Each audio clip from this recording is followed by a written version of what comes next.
नमस्कार दोस्तों, स्वागत है आप सबका आपके अपनी चैनल बेसिक नॉलेज में। तो दोस्तों कैसे आप सब, आशा करता है आप सब अच्छे होंगे और आप लोगों की पढ़ाई बहुत ही अच्छे तरीके से चल रही होगी। तो दोस्तों कल का जो टेस्ट में जो हमने टेलीग्राम ग्रुप में लिया उसमें से कुछ लोगों ने बहुत ही अच्छा प्रदर्शन किया है और जो लोग अच्छा प्रदर्शन नहीं कर पाए वो लोग प्रयास जारी रखिए। देखिए मेहनत कीजिएगा तो जरूर आगे बढ़िएगा। तो सबसे पहले जो लोग उसमें से टॉप 3 है उन लोगों का मैं नाम ले लेता हूँ। इसमें टॉप फर्स्ट जो किया था वो सैफ था, सेकंड किया था रोहित और थर्ड किया था देवेंद्र। मेरी ओर से इन तीनों भाइयों को बहुत बहुत शुभकामनाएं। आप लोग जीवन में बहुत अच्छा करें और ऐसी ही सफलता का परचम लहराते रहें। और जो लोग अच्छा नहीं किए उन लोगों से आप लोग मेहनत करिए और अगर इस बार नहीं कर पाए तो आने वाले टेस्ट में ज़रूर फर्स्ट होने का या सेकेंड या थर्ड होने का प्रयास कीजिए। मेहनत कीजिएगा तो ज़रूर होइएगा। जैसे कल हम टेस्ट लिए, इसी प्रकार अगले मंडे को सोमवार को फिर से इसी टाइम पर टेस्ट होगा और प्राइस भी सेम रहेगा। First price 51 rupees, second price 21 rupees and third price 11 rupees. बस ये एक प्रोत्साहन राशि है कि आप लोग पढ़ाई के प्रति प्रोत्साहित हों और आप लोग उत्सुक हो पढ़ाई के प्रति। देखिए टेस्ट दिन में तो सबको मज़ा आया है बहुत, जैसे आप लोगों ने कमेंट में बताया। तो आशा करते हैं आप लोग नेक्स्ट टेस्ट में इससे भी बढ़िया प्रदर्शन करिएगा। तो चलिए आज के क्लास को हम लोग शुरू करते हैं। आज का क्लास में हम लेकर आए हैं अम्ल क्षारक और लवण के अगला सेकंड पार्ट। इसमें पहला पार्ट में तो हमने 10 क्वेश्चन करवा दिया था और सेकंड पार्ट ले आए हैं। देखिए ये सारा क्वेश्चन हम एनसीईआरटी से चुन कर लाते हैं क्योंकि मैक्सिमम सवाल पॉलिटेक्निक एग्जाम में एनसीईआरटी से ही पूछा जाता है और आप लोग भी इसको फील जरूर किए होंगे। कल जो भी मैंने सवाल पूछा था सारा एनसीईआरटी से ही किया था, लेकिन फिर भी कुछ बच्चों ने गलती किया था। तो ऐसा देखकर खराब लगता है, लेकिन कोई नहीं। आप लोग जो मेरा सारा वीडियो है पिछले का सारा वीडियो देखिए और वादा करता हूँ आप लोग से इसमें से मैक्सिमम क्वेश्चन आप लोगों को पॉलिटेक्निक एग्जाम में देखने को मिलेगा। तो चलिए दोस्तों आज के क्लास को हम बहुत ही बेहतर तरीके से शुरुआत करते हैं। और हाँ, चैनल पर अगर आप लोग कोई नए हैं तो चैनल को सब्सक्राइब कर लीजिए और बेल आइकन को प्रेस कर दीजिए ताकि एक भी वीडियो आप लोग से मिस ना हो। और हाँ, वीडियो अगर अच्छा लगा तो लाइक जरूर कीजिएगा और कमेंट करके बताइए कैसा लगा। तो चलिए दोस्तों आज का वीडियो को शुरू करते हैं। देखिए आज का हम लोग का पहला क्वेश्चन है कि हमारा शरीर किस पीएच परिसर में सही तरीके से कार्य करता है। मतलब हम लोग का जो शरीर है किस पीएच मान पर सही तरीके से कार्य करता है। तो ये एनसीईआरटी का सवाल है। तो देखिए इसका आंसर हो जाएगा 7 से 7.8। हम लोग का शरीर का अगर पीएच मान 7 से 7.8 के बीच में रहेगा तो अच्छे तरीके से कार्य करेगा, ना हम लोग को एसिडिटी होगा और ना कुछ होगा। तो अगर हम लोग का 7 से 7.8 के बीच में हम लोग का शरीर का पीएच मान रहता है तो सही तरीके से शरीर कार्य करता है। ठीक है, चलिए नेक्स्ट सवाल हम लोग देख लेते हैं। अगला सवाल क्या है, अम्लीय वर्षा कहलाती है जब वर्षा जल का पीएच मान होता है। अब बताइए अम्लीय वर्षा कब कहलाता है। हम लोग सुने अम्ल वर्षा हुआ, तो अम्ल वर्षा क्या होता है। अम्ल मतलब क्या, हम लोग जानते हैं जिसका पीएच मान 7 से कम होता है, यानी जो खट्टा होता है। तो ऐसा पानी जो खट्टा होता है यानी कि जिसका पीएच मान 7 से कम होगा, लेकिन एक्चुअली कितना से कम होता है। इसमें हम लोग ऑप्शन क्या है, 7 से कम, 5.6 से कम, 3.5 से कम या 4 से कम। तो याद रखिएगा दोस्तों, अम्ल वर्षा होता है जब जल का पीएच मान हो जाता है 5.6 से कम, तो उस वर्षा जल को हम लोग कहते हैं अम्लीय वर्षा। ठीक है, ऑप्शन में ये नहीं मार दिया कि 7 से कम है यानी अम्ल हो गया। जी 7 से कम होता है अम्ल होता है, लेकिन वर्षा जल का पीएच मान कितना होता है, 5.6 से कम होता है। ठीक है, 3.5 से भी हम कम नहीं लगा सकते हैं क्योंकि 4 में अगर होगा तो उसको भी हम लोग वर्षा जल मानेंगे ना, इसलिए। तो इसका करेक्ट आंसर क्या हो जाएगा, 5.6 से कम। तो चलिए अगला सवाल देख लेते हैं क्या है। देखिए सारे सवाल महत्वपूर्ण है और एग्जाम में आप लोगों को जरूर देखने को मिलेगा ये सब। मिल्क ऑफ मैग्नीशिया का पीएच मान होता है। मिल्क ऑफ मैग्नीशिया तो आप लोग एंटासिड के रूप में बहुत यूज करते होंगे। अब बताइए जरा मिल्क ऑफ मैग्नीशिया का पीएच मान कितना होता है। जी हाँ बिल्कुल, मिल्क ऑफ मैग्नीशिया का जो पीएच मान होता है वो होता है 10। ठीक है, आप लोग जानते ही होंगे कि मिल्क ऑफ मैग्नीशिया क्या है, क्षारक है। क्षारक का 7 से ज़्यादा होता है तो इसका पीएच मान कितना होता है, 10 होता है। ठीक है, नेक्स्ट सवाल, अगला सवाल है हम लोग का दांतों का इनेमल किससे बना होता है। हम लोग का दांत जो बना होता है वो किस चीज़ का बना होता है। देखिए दांत बहुत कठोर होता है, ये पानी में नहीं गलता। एक ऐसा मटेरियल का बना होता है जो पानी में अघुलनशील होता है, पानी में नहीं घुलता है। तो दांतों का इनेमल जो बना होता है आखिर किस चीज़ से बना होता है। तो याद रखिएगा दोस्तों, दांतों का जो हम लोग का इनेमल बना होता है वो होता है कैल्शियम फॉस्फेट का। ठीक है, चलिए अगला सवाल देखते हैं हम लोग। अगला सवाल क्या है, प्रबल अम्ल एवं प्रबल क्षारक के लवण का पीएच मान होता है। देखिए बहुत ही इंटरेस्टिंग सवाल है, बहुत ही अच्छा सवाल, एग्जाम में पूछा गया सवाल और मोस्ट इंपॉर्टेंट क्वेश्चन पूछ जाने के लिए। प्रबल अम्ल और प्रबल क्षारक के लवण का पीएच मान कितना होता है। तो आइए इसको थोड़ा हम लोग ब्रीफली जान लेते हैं। देखिए प्रबल अम्ल मतलब क्या, जिसका पीएच मान क्या 7 से बहुत कम हो, मतलब जो बहुत ही मजबूत अम्ल हो, और प्रबल क्षारक मतलब जो मजबूत क्षारक हो। दोनों को जब मिलाएंगे, उसका लवण बनाएंगे, तो उसका पीएच मान कितना हो जाएगा? तो उसका पीएच मान हो जाएगा 7।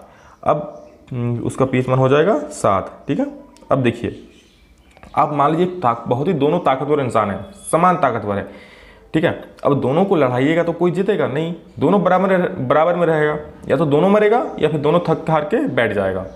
तो यही इसके साथ भी होता है। प्रबल अम्ल मतलब क्या? बहुत ही मजबूत अम्ल, और प्रबल क्षारक मतलब बहुत ही मजबूत क्षारक। तो दोनों को जब हम लोग अम्ल बनाएंगे तो दोनों क्या? न्यूट्रल हो जाएगा। और न्यूट्रल मतलब उदासीन, उदासीन मतलब पीएच मान 7। जी हाँ दोस्तों, तो प्रबल अम्ल प्रबल क्षारक के लवण का पीएच मान कितना हो जाएगा? 7, क्योंकि दोनों बराबर रूप से एकदम शक्तिशाली है। दोनों को लड़ाएंगे तो क्या हो जाएगा? उदासीन हो जाएगा। अगर क्वेश्चन इसमें सवाल हम लोग का ये पूछ दे कि बताइए कि प्रबल अम्ल और दुर्बल क्षारक के लवण का पीएच मान क्या होता है। जब प्रबल अम्ल और दुर्बल क्षारक का लवण बनाएंगे तब क्या होता है, आप लोग बताइए। देखिए क्या होगा, प्रबल अम्ल मतलब बहुत ज़्यादा मजबूत अम्ल, मतलब बहुत ही शक्तिशाली अम्ल, और दुर्बल क्षारक मतलब बेचारा बहुत ही कम क्षारक है। तो अब एक शक्तिशाली आदमी को और एक बहुत ही कमजोर आदमी को लड़ाइएगा तो कौन जीतेगा? बिल्कुल शक्तिशाली आदमी जीतेगा। तो इसी तरह प्रबल अम्ल और दुर्बल क्षारक का जब हम लोग लवण बनाएंगे तो उसका पीएच मान कितना होगा? जी हाँ, अम्लीय होगा, यानी कि तब हो जाएगा 7 से कम, ठीक है। अब एक क्वेश्चन हम लोग को देखते हैं, कमेंट सेक्शन में उसका आंसर बोलिएगा कि जब दुर्बल अम्ल होगा और प्रबल क्षारक होगा तब उसका पीएच मान कितना होगा। आप लोग सभी कमेंट सेक्शन में इसका आंसर जरूर बताइए, ठीक है। कि जब दुर्बल क्षारक और प्रबल अम्ल का लवण बनाएंगे, जब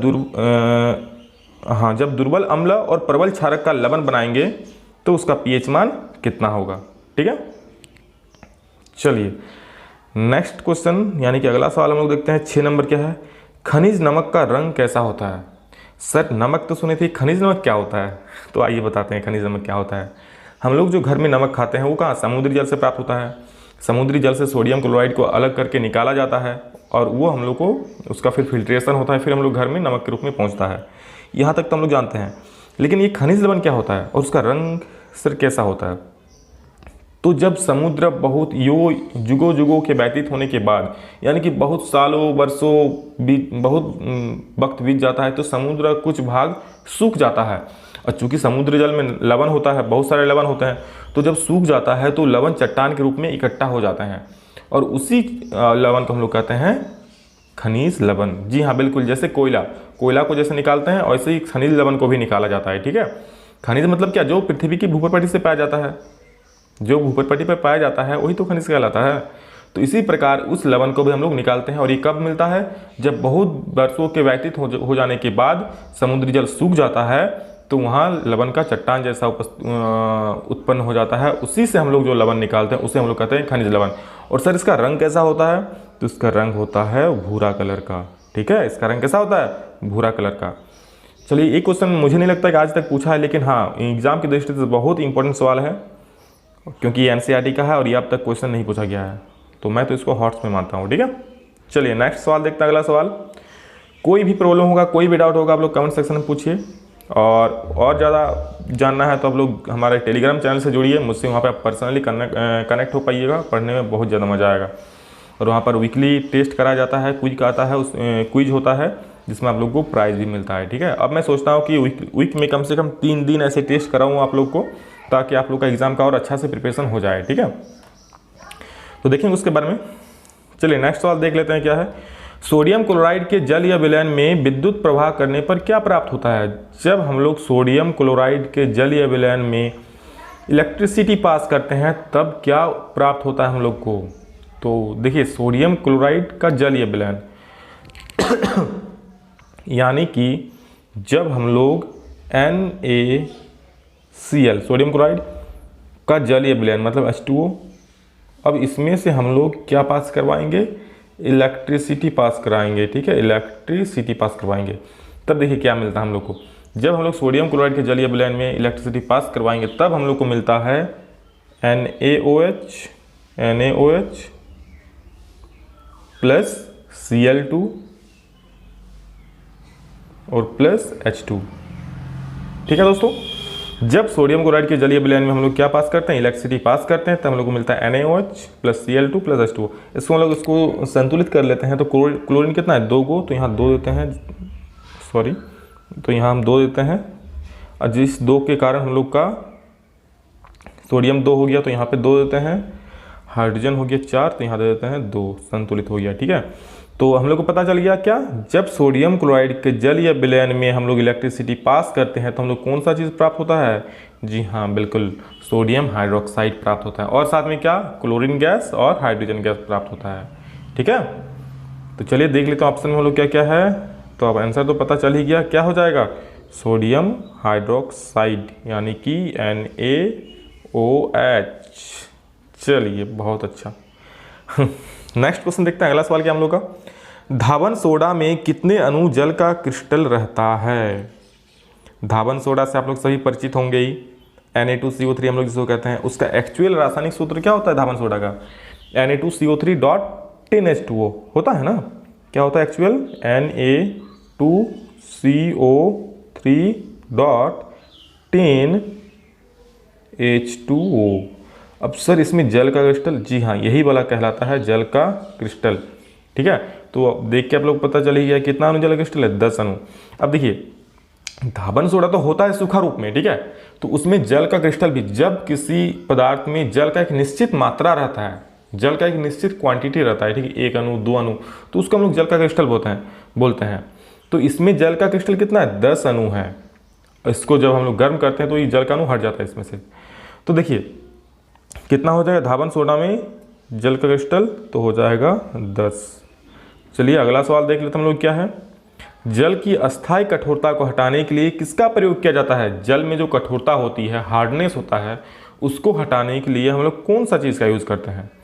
तो याद रखिएगा, जल की कठोरता को हम लोग हटाने के लिए धावन सोडा का प्रयोग करते हैं। ठीक है, जल की अस्थायी कठोरता को हटाने के लिए किसका प्रयोग करते हैं, धावन सोडा का। और अगर हम लोग से सवाल ऐसा पूछा जाता है कि जल में जो कीटाणु होता है, कीटाणु को हटाने के लिए, ठीक है, उसमें कौन सा रोगाणुनाशक का प्रयोग करते हैं, तब हम लोग बोलेंगे विरंजक चूर्ण। जल में जो कीटाणु होता है तो कीटाणु सबको मारने के लिए हम लोग क्या प्रयोग करते हैं, विरंजक चूर्ण का, यानी कि CaOCl2। ऐसा भी सवाल पूछा जाता है कि विरंजक चूर्ण का सूत्र क्या होता है, तो होता है CaOCl2। ठीक है, CaOCl2। ठीक है, चलिए आज का हम लोग का आखिरी सवाल है, कॉपर सल्फेट में कितने अणु जल का क्रिस्टल होता है। देखिए बहुत ही अच्छा, बहुत ही महत्वपूर्ण सवाल, कॉपर सल्फेट में कितना अणु जल का क्रिस्टल होता है। कॉपर सल्फेट का फॉर्मूला हम लोग सभी जानते हैं, क्या होता है, CuSO4। अगर हम लोग एक्चुअली इसका रासायनिक सूत्र की बात करें तो होता है CuSO4 डॉट क्या, 5H2O।